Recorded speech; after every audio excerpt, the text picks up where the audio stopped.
Olá, meus amigos! Olá, minhas amigas, mais uma vez, sejam bem-vindos ao nosso programa Gramaticando, esse programa que nós temos feito semanalmente, trazendo aqui dúvidas de concursos públicos, abordando conteúdos gramaticais, sempre pensando no concurso, muitas vezes partindo de questões, partindo de orientações que aconteceram, que ocorreram em provas, para que você, que está aqui, você que se inscreve, você que está vendo aqui esse vídeo nesse momento, você possa ter acesso a essas informações interessantes, essas informações que muitas vezes você não encontra com tanta facilidade no mundo da internet.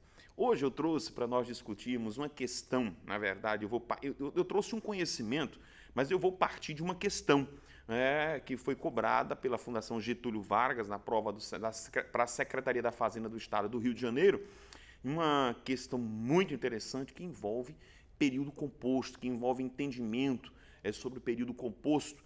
E eu me lembro que, à época, essa questão deu muito o que falar, muita gente mandou mensagem para mim, muita gente perguntando, professor, isso está correto? É possível isso aí mesmo? Muita gente que não entendeu o porquê a resposta que foi dada pela FGV, o gabarito que foi liberado. Então, eu queria com você hoje discutir essa questão aqui hoje, gravando diretamente aqui dos nossos estúdios do Sérgio TV aqui, especificamente no estúdio aqui do nosso Café com Letras, tá bom? Vamos dar uma olhadinha então nessa questão. Vejam só, como vocês estão vendo, é uma questão lá da FGV e diz o seguinte, era uma questão muito grande e em um de seus itens a FGV questiona e indaga. Aliás, ela afirma, era para que o candidato julgasse se isso estava certo ou estava errado. Então vejam só, o período. A reflexão jurídica sobre o assunto, contudo, não se tem mostrado tão farta quanto aquela encontrada na economia. A FGV diz que ele é composto por 3 orações. E aí um detalhe, quando a gente percebe, você olha, e a gente olha para esse período e você vai dizer, professor, mas ele é composto por 3 orações? Tem certeza? O que foi que nós aprendemos quando nós estudávamos no colégio, quando a professora falava sobre período composto? Como é que eu sei quantas orações existem dentro de um período composto? Ora, a professora sempre nos disse, sempre nos orientou, e ela não está errada, vamos deixar bem claro isso, de que quando eu quero saber quantas orações existem dentro de um período, basta que eu conte os verbos ou as locuções verbais para que eu chegue à quantidade de orações. Mas eu trouxe para você um cuidado que nós temos que ter quando nós passamos a analisar esses períodos compostos. Vejam só, olha só, cuidado, eu coloquei para você atenção. Eu disse isso aqui, em nossa formação escolar, aprendemos a máxima de que tantos quantos forem os verbos de um período, tantas serão as orações que o comporão.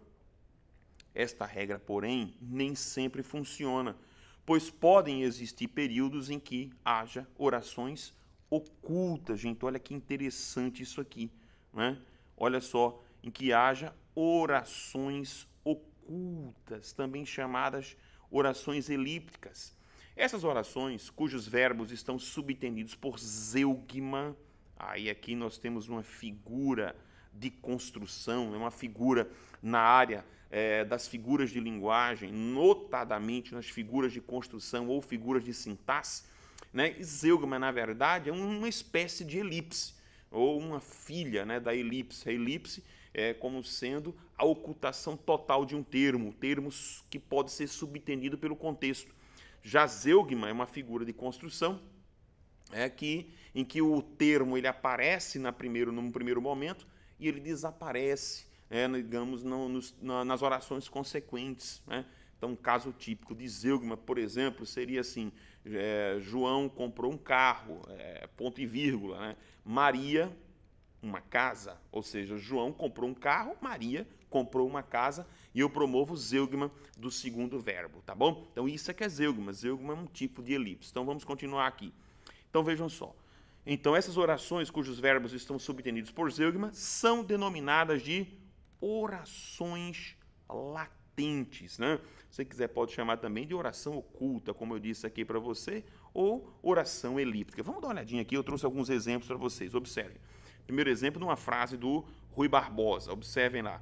Para isso é que os quadros cresceram nas proporções que se sabe. Vejam, se nós não analisarmos direito, a gente não vai perceber que aqui ao final existe uma oração, eu vou colocar aqui entre parênteses assim, ó, existe uma oração oculta. Quando ele analisa assim, para isso, os quadros cresceram nas proporções que se sabe o quê? Que se sabe que eles cresceram, tá? Então, se eu não tiver atenção, essa oração aliás, que não está, né, clara aqui, eu não vou percebê-la. Isso aqui é uma oração oculta. Olha esse outro exemplo aqui que eu trouxe para vocês. Procedemos como convinha. Preste bem atenção. Não é? Aparentemente, eu vejo aqui dois verbos, mas quando eu passo a analisar detidamente esse período, eu percebo, vamos voltar para cá, eu percebo que, na verdade, nós procedemos como convinha, sim, mas como convinha o quê? Como convinha que procedêssemos. Então, existe aqui, neste momento aqui, uma oração oculta. Veja essa última aqui. Ele caminha tal qual meu irmão. Veja que eu tenho um processo comparativo, não é um processo comparativo, e quando eu digo ele caminha tal qual meu irmão o quê? Meu irmão caminha. Existe aqui uma oração oculta, tá?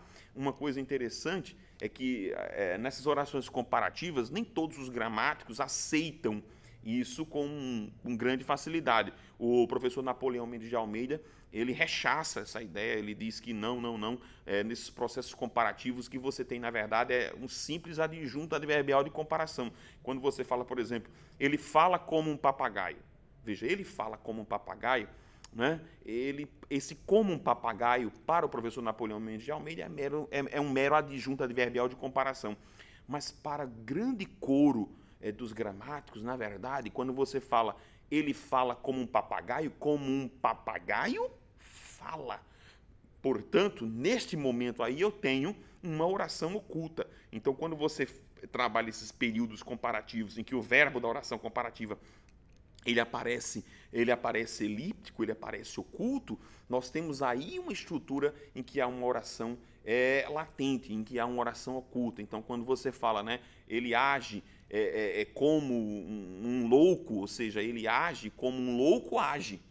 Né? Ele age como um louco age. Eu gosto muito do período em que fala assim, por exemplo, ele fala assim, olha, ele agiu como se fosse o dono do negócio. Ora, ele agiu como se fosse o dono do negócio, você precisa avaliar assim, ó, ele agiu como agiria se fosse o dono do negócio. Na verdade, nós temos 3 orações. Como eu disse, alguns gramáticos, poucos gramáticos, não aceitam essa ideia, mas o grande coro aceita, e eu concordo com isso, na verdade, existe sim essa oração aí no meio, com verbo oculto, com verbo latente, tá? E é preciso que eu leve em conta esse tipo de análise na hora de perceber o período, tá? O professor Mário Barreto diz isso, né? É fundamental que a gente subentenda esse tipo de oração para poder compreender todo o período. Portanto, meus amigos, vamos ver a nossa questão agora. Vejam só. No Cefaz, ele é composto, vamos lá analisar aqui, esse período ele é composto por 3 orações? Sim, sim. Como, professor? Você vai analisar assim comigo, ó. Vamos ler assim, ó. Primeira oração, a reflexão jurídica sobre o assunto, contudo, não se tem mostrado tão farta. Essa é a primeira oração. Olha a segunda oração agora, olha só. Quanto àquela, sim, mas quanto àquela o quê? Quanto àquela se tem mostrado farta. Toda essa estrutura, todo esse tempo composto, ele não aparece explicitamente, mas quando eu percebo aqui o processo comparativo, ó, ela é tão farta quanto eu digo lá, por exemplo, meu irmão é tão inteligente quanto o primo dele. Ora, o que é que eu estou dizendo?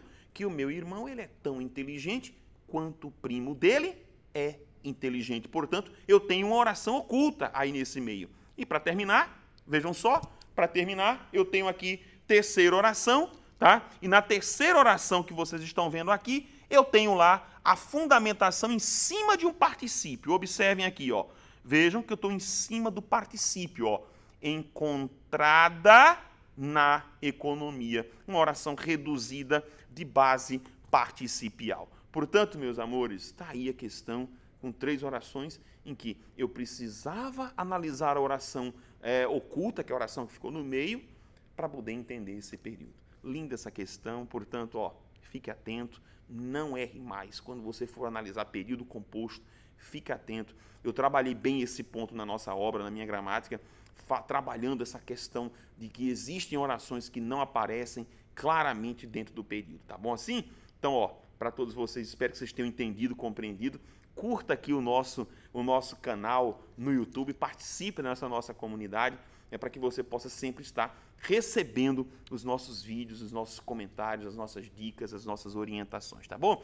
Curta lá a nossa página no Facebook, curta o nosso blog, né? Procure aí, acesse o nosso blog e para os nossos cursos, claro, www.cers.com.br. Para todo mundo, espero que tenha curtido bastante aqui esse nosso ponto, esse nosso gramaticando de hoje.